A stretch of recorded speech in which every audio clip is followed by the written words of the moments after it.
shop in 1800, okay, blacksmiths wouldn't have been involved in putting shoes on horses because farriers would have been found in a different building than the livery stable, right? Now, farriers did everything horses. So when it came to feeding horses, or stabling horses, or learning how to teach people how to ride horses, or breaking horses, or veterinarian science, or fixing your tackle and saddle and wagon, or horseshoeing, right? You went to a farrier and he took care of it. Now, he got the horseshoes from the blacksmith.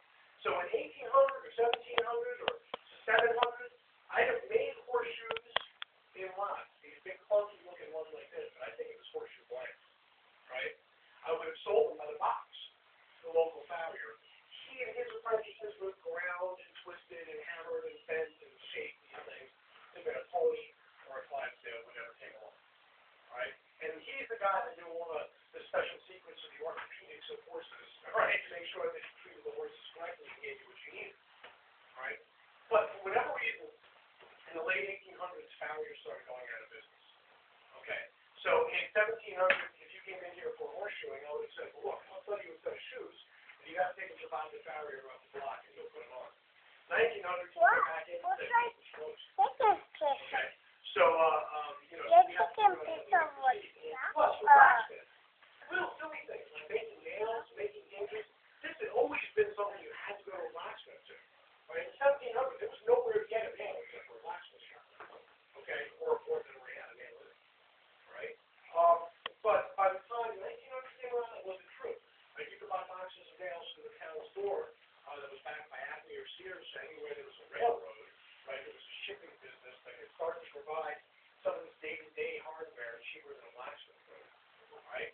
Now, we're talking so much stuff that every tool a carpenter uses, all the chisels, hacksaw saws, augers, planes, cleans, here. Okay?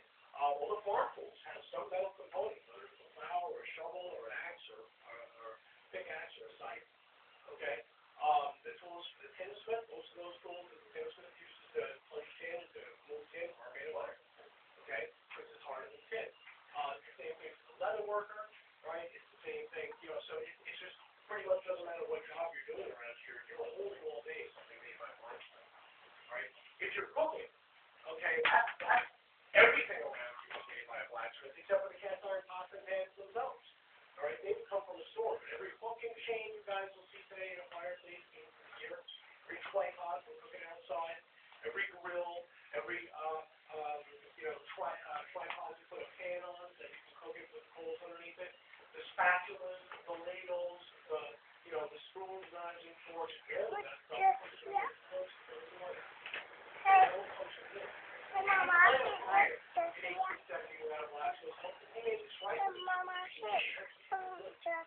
Right?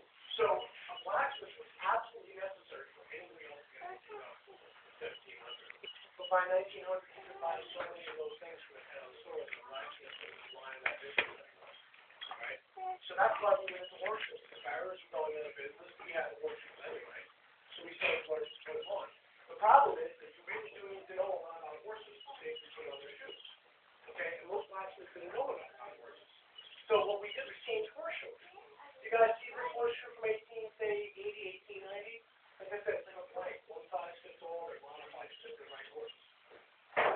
Right? The horseshoes from 1920, close to when this place closed, look very, very different. Right? These horseshoes come from factories. They come from molds. They come in, different sizes and shapes, and some of them have various kinds of borum or cleats. Some of them have toe clips. Some of them don't. Here's a racing one that's only good for going around in one direction.